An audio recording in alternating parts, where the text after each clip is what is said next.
ఆ? గుర్తుపెట్టుకో.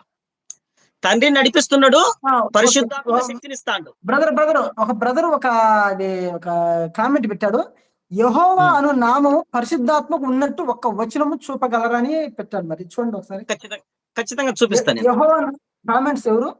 ఆ, ఉమ్. నిత్యన్ ఆ, నిత్య యెహోవా నిత్య నామము తెలుసులే.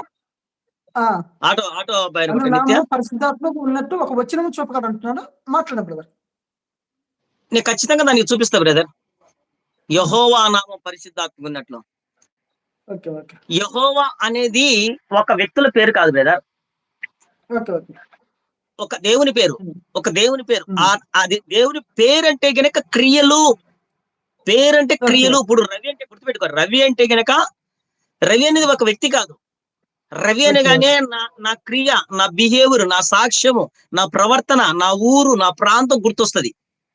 ఓకే ఓకే దాన్ని దాన్ని పేరంటారు. దాన్ని పేరంటారు. గుర్తుపెట్టుకో. పేరు ఉమ్, వేరు, ఉమ్, వ్యక్తి వేరు. ఓకే పేరు వేరు, వ్యక్తి వేరు. ఉమ్, యెహోవా ఉమ్, పేరంటే దేవుని యొక్క క్రియలు, దేవుని యొక్క బిహేవియర్, దేవుని యొక్క నడవడిక, దేవుని యొక్క ఆలోచనలు, దేవుని యొక్క అద్భుత కార్యములు.